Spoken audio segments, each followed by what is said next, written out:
Hello and welcome back to my channel, or welcome if you are new. My name is Gene Curl, and today I'm going to be reading from my mission journal that I kept when I was a missionary for the Church of Jesus Christ of Latter-day Saints. This is pretty far into the series, and so if you want to get the whole story of my mission, start with episode 1. As you can see from my journal, I've always been quite patriotic, and also, I was born on the 4th of July, so anyhow, I'll start off where I left off in the last episode. Monday, the 3rd of May, 2004. Mostly clear, light rain after dark. Hot with a light, moderate wind. This morning I woke up at 0500, but fell back asleep and did not wake up until Elder S's alarm went off at 0630. After devotional, I removed all of the carpet to see how much floor damage there was. We met the other elders at their pad at 0930, and Elder H and Elder C came with Elder S and I. Elder S was not happy to go, but Elder H was. The zoo was pretty small, but it was the best within about 3,000 miles in either direction. Elder H was pretty amused with the elephants and the monkeys. After the zoo, Elder S and I went to the office to talk to Elder B, but he was not there, so I talked to Brother L for a while. I had a package from my mother at the office that had a lot of strange stuff in it. Elder S had me stop at a little Asian store. On the way back to the car, I noticed a little store that only sells Mexican food. I was happy to find real Mexican food. It is pretty scarce in Hawaii, so I took advantage and bought almost $30 worth.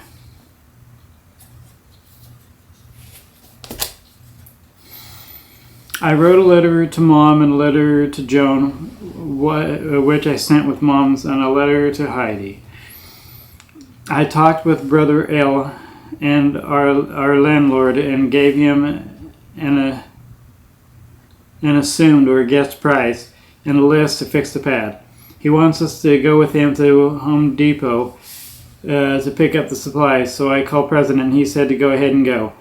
We likely will not go to the Home Depot until next week. I was feeling a little ornery today, so I called. I called first Elder P and then Elder P, and did not say anything. Just pushed a button on the noise box from a doll that my mother sent me, and then I hung up. When my mother sent it to me, she stuck a note on it that said, "I took this out of a doll and I thought you might want to have fun with it. I might be having a little too much fun with it." It was one of those noise boxes in a doll you push and the doll cries or giggles or something like that. It was that my mother sent me. We visited John to see if he wanted to go to the Testaments on Saturday. He said that he did, so we will try to find a ride for him. We had dinner at the pad, and I ate Mexican food. Tuesday, the 4th of May, 2004. Partly clear, rained periodically throughout the day, windy and warm. First thing this morning, Elder S and I took the truck to the Dodge dealer to have it looked at because the check engine light was on. The shuttle service for the dealership gave us a ride to the mission office, and we stayed there and studied our scriptures until it was time for the district meeting. We were at the office from 0830 to 10. District meeting was at the tabernacle. Elder P likened missionary work unto hunting, and after district meeting, Elder S and I thought that we would have to ride the bus home, but the zone leaders decided to drop us off at our pad. We had lunch at the pad. After lunch, Elder B picked us up and gave us a ride to the dealership so that we could get our truck. On our way to the cashier, we were stopped by a group of salesmen sitting out front who started asking us about the church. Elder S talked to the guys, and I talked to the others. Elder S talked to 2 guys, and I talked to the other 6. I taught them the first discussion, but they declined the Book of Mormon. I also taught them enough other things to count as another discussion. A few of the guys were interested, and the others were just curious. When we got back to Awayulimu, we tried to see a few of the people that we tracked it into earlier. We tracked it on Prospect Street and met a very nice young lady and set up an appointment to come and teach her because she is busy today. One apartment complex we tracked it, everyone was so rude that I almost wished that I could dust my feet when I left. Missionaries believed that if you could dust your feet off when you left, that it would be like putting a curse on it, that God would never give them another chance. Like you're saying that it's so bad, I don't even want the dust of this place on my feet. And we were told not to do that. And it was kind of stupid anyway, but that was what we believed. One man, when I knocked, he opened the door and said, "If you ever knock on this door again, I'll let you see Joseph Smith." He went on to say a few other rude things to us. I wanted to tell him where to go, but I was nice to him. We tried to see inactive families and then visited the B family for a while. We visited the N family to get a team up, and then we went home and had dinner on our pad. Wednesday, the 5th of May, 2004.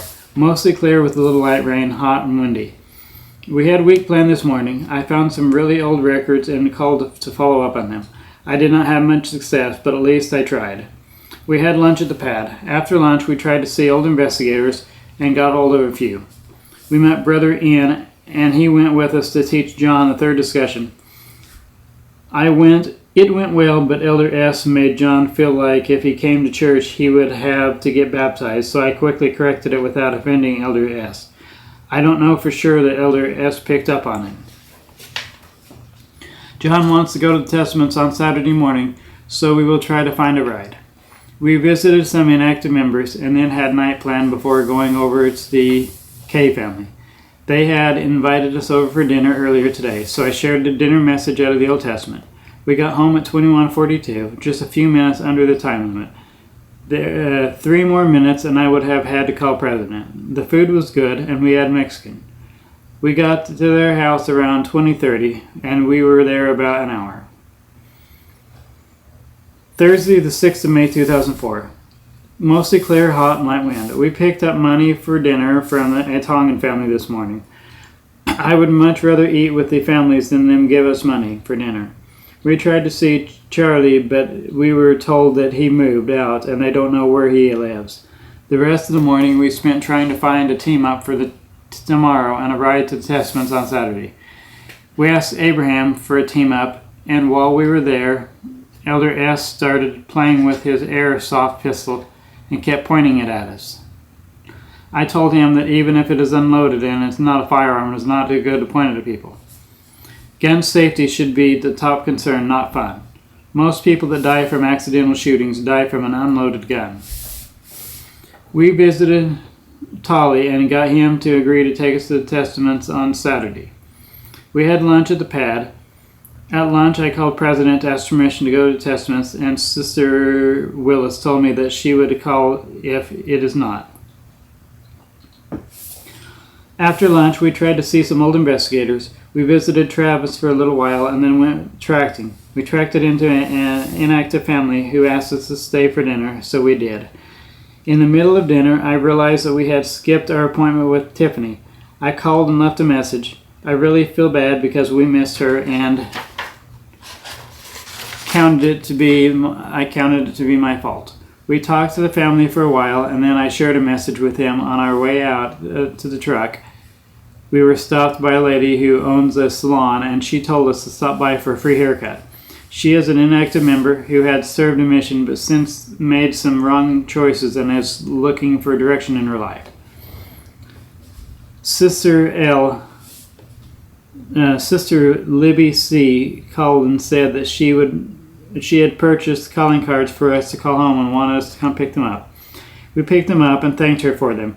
When we got home after night plan, I prayed that we would be able to catch and teach Tiffany and that we would not lose her because of my mistake. Clear, hot, and light wind. The first thing this morning, we tried to see David G., a man who stays at the YMCA. His father is a CES missionary called in referral for him because he is inactive and needs help. We stopped by, but he was not there. We tried to see a few other people, but they were not home. We went to the street contacting for an hour without much success, and then we had lunch at the pad. After lunch, we picked up Abraham T. and went to see John. We read 1 Nephi 16 and did a small discussion. Elder S. kind of made John confused and taught a few things that John does not need to know at this point, such as the fact that the church wants all young people to get married as soon as they can and raise a family. In the most part, the discussion went well. After we dropped Brother T off, I wanted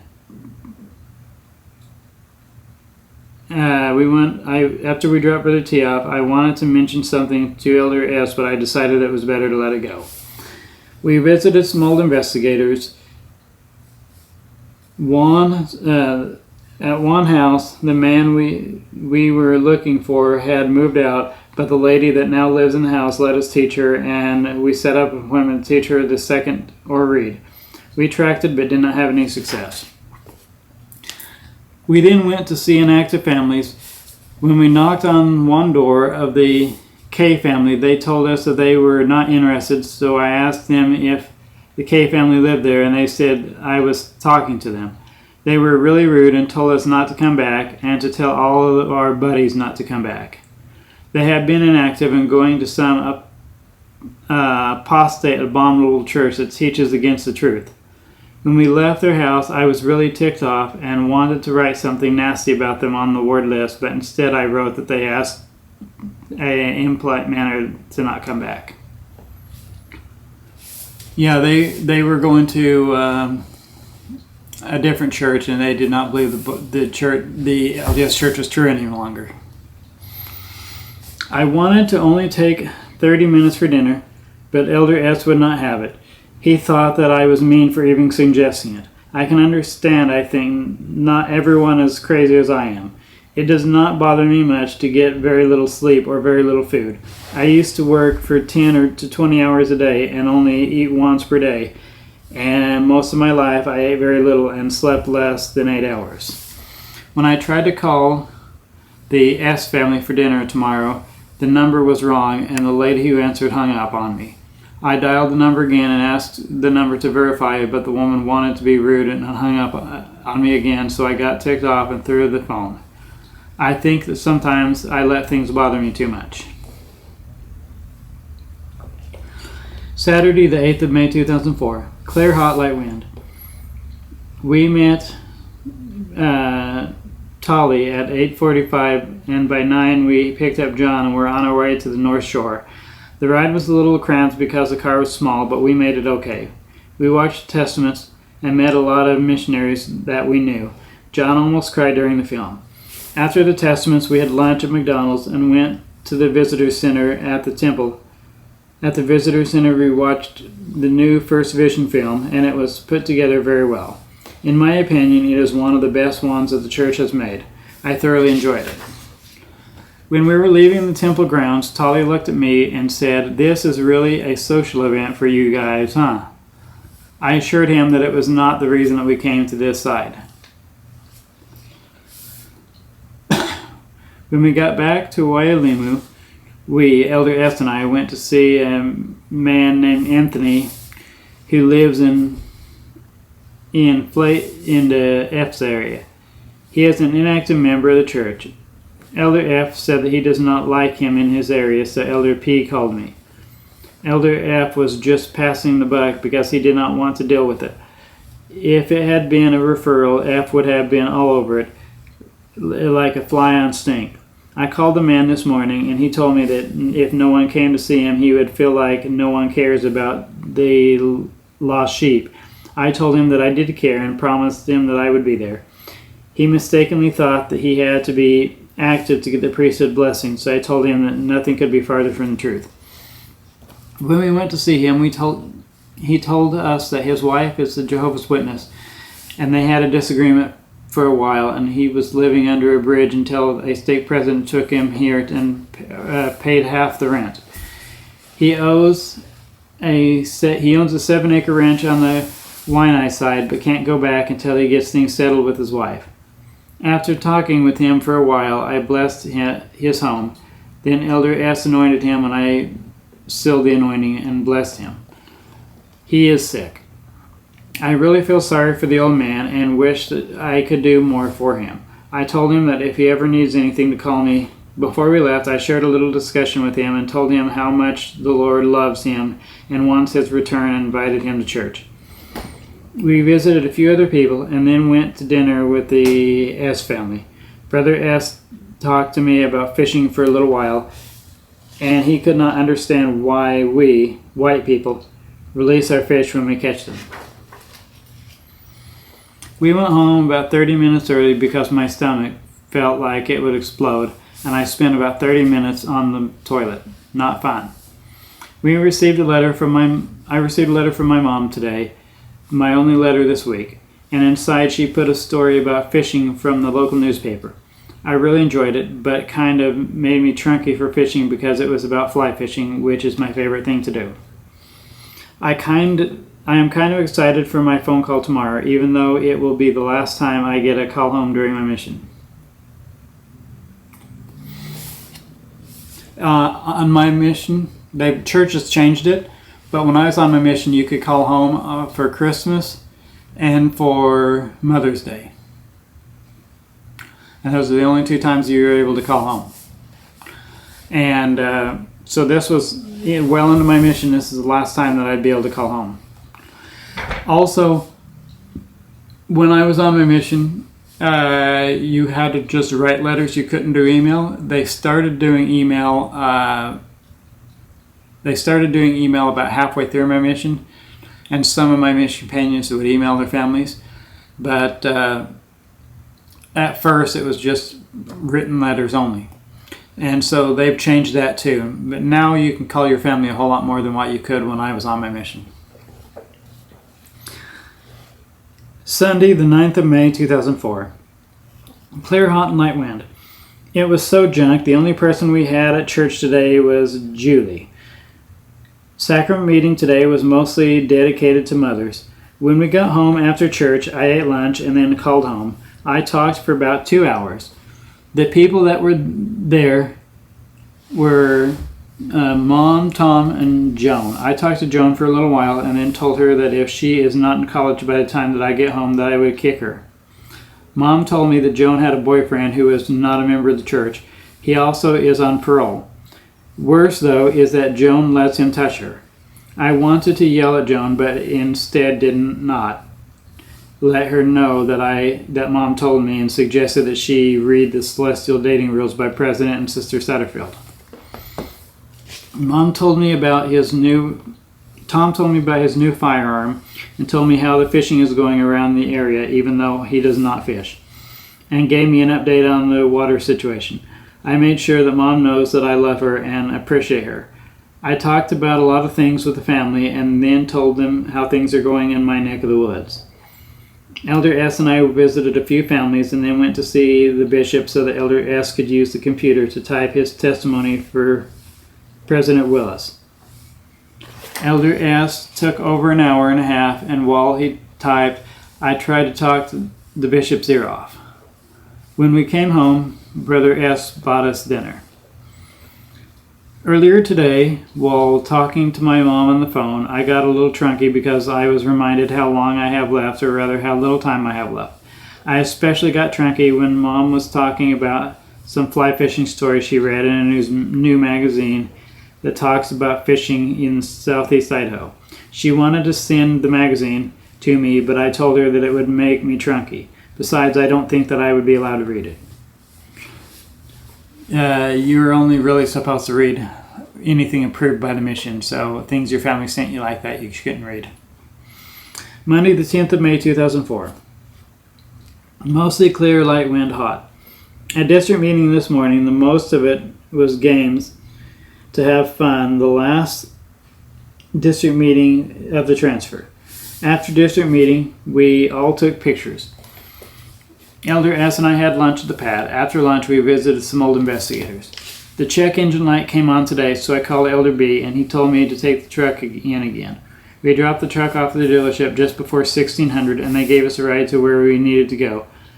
But Jocelyn dogged us again. We visited Gerard for a while, and then went to see John. We found a ride to take John to state conference, and then walked back to the pad for dinner. Elder P called at 21:30 and tried to convince me that I am getting transferred, but after I told him that he was full of it. He told me that I am staying, but Elder S is getting transferred off island. I love Elder S, and I think that he is a great guy, but I will kind of be glad when he gets transferred. I am not sure how glad I will be. It all depends on who I get as a companion. I kind of hope that I get a junior companion, but I expect to get another co-senior companion. I guess that it'll be okay. I don't know if it is possible to get a companion more difficult than Elder W or Elder J. I really hope that my new companion has not been out longer than I have, so that he does not get smart and try to say that he knows more than I do. Whatever happens, I do my part. The Lord will bless me, and if it is a difficult companion, the Lord will have some reason known to him why he put us together. And if I do what I can, I'll be blessed, and the Lord will help me through it. Tuesday, 11th of May, 2004, mostly clear, hot, light wind. It rained around 23. I wrote letters to Mom, to the B family, to Catherine, and I cleaned the whole pad by myself while Elder S was packing. Today was one of the worst preparation days of my whole mission, if not the worst. Elder S had set up an appointment for a haircut in downtown Honolulu. We did not have a ride, so we walked. It was over 5 miles. Our truck was supposed to be finished by midday, but it was not. I wanted to call and see if we could pick it up, but Elder S wanted to buy a suitcase. Finally, we walked the rest of the way to the salon. I called after trying for about 20 minutes. I found out that our truck was finished. I called first Elder P and then the zone leaders, and no one could take us home, so we decided to catch the bus. But first, Elder S insisted on finding a suitcase, so we stopped by another store and he purchased one. After we waited for the bus for about an hour, I decided that we would walk the rest of the way. We got to the Waialima Ward building at 2000 and decided to stop for a drink of water. I called the L family because we were supposed to have dinner with them at 1800, and they were at the church because there was a ward activity. After we ate, we walked the rest of the way home. Yeah, they were upset that we missed dinner with them and didn't call them ahead of time. Wednesday, the 12th of May, 2004, clear, hot, light wind, very humid. Around 0600, the zone leaders came by and picked us up and took us to the airport. The ones getting transferred out of the district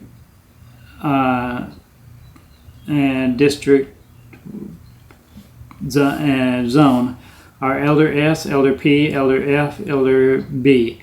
We left Elder S with Elder A and got off the plane and took him. The zone leaders dropped Elder A and I off at the Cutter Dodge so I could pick up the truck. I drove to the Tabernacle and found out that Elder R is my new companion. He is a great guy, but has some medical problems, so I really hope that they don't let him drive. If he drives, I will fear for my life. We dropped Elder S's stuff off at the office and then went to our pad. Elder R finished unpacking and we had a week plan. Then we went to Tully to see if he could come with us to teach John. After Tully, we dropped by the L family to pick up Elder S's CD. When we got back to the pad for lunch, I had a letter from my grandmother and a letter from my aunt and uncle. After lunch, we visited Julie and tried to get her to come to church. Then we street contacted until it was time to teach John. We met Tolly at John's and we taught the fourth discussion. I was a little worried about our teaching at first because I remembered being on a team up with him on Kauai, but he surprised me and did very well and asked a lot of intelligent questions. The discussion went well and Tolly helped out a lot. We picked up our money for dinner from the B family and then went tracting. While tracting, we met a young lady from Malakia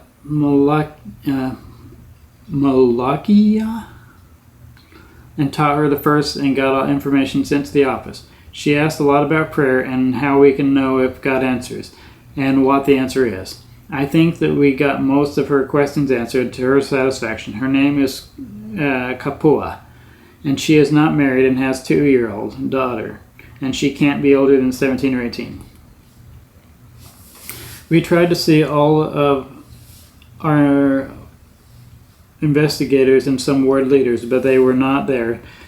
We were supposed to meet Elder A and Elder H at 1950 at their pad, and they were 20 minutes late.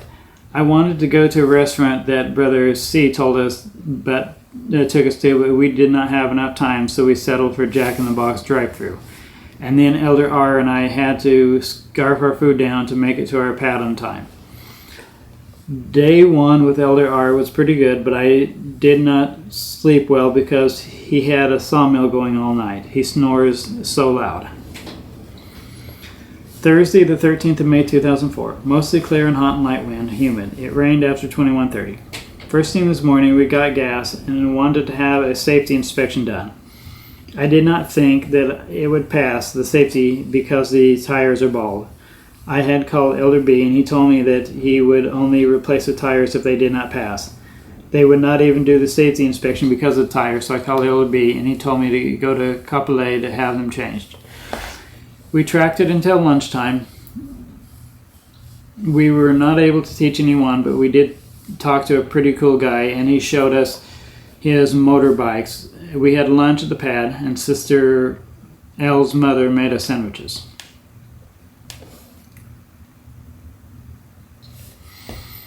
After lunch, we went to Kapolei to Firestone, and Stacy changed the tires on our truck for us. I talked to Stacy for a while, and he told me that Elder J did not go home a week early because he was bad. He went home a week early because that is the only time that they could find a ticket for him. I'm glad to hear that Elder J went home honorably. Talking to Stacy made me miss my old area of Kapolei. I got home around 16:30 and tried to visit a few old investigators, and then came home because Sister A was going to drop off our dinner. Our dinner was dropped off a little late and we ate it at the pad. After dinner, we visited ward leaders. We stopped by at the bishop's house, and there was a gecko on the door with a cockroach on his back eating him. So I grabbed a shoe and whacked the critters, and they both fell in someone's shoes. Oops. I did not leave them there, though. I dumped them out. This is one of the weirdest things that I have seen. It reminds me of the time in Arizona where I saw a squirrel eating a rat. I think that geckos were supposed to eat the roaches and not the other way around. We met the bishop at the church and talked a while. Elder R told Sister A that he wanted to eat balut. After we left, he told me that he can't believe that he offered. We dropped by the K family and then came home at 21:30. When I called Elder P, he told me that Elder J went home honorably, but President sent him home a week early because he was disobedient, just to teach him a lesson. Elder J did not get to go to the Polynesian College Center, the Polynesian Cultural Center, swap meet, etc.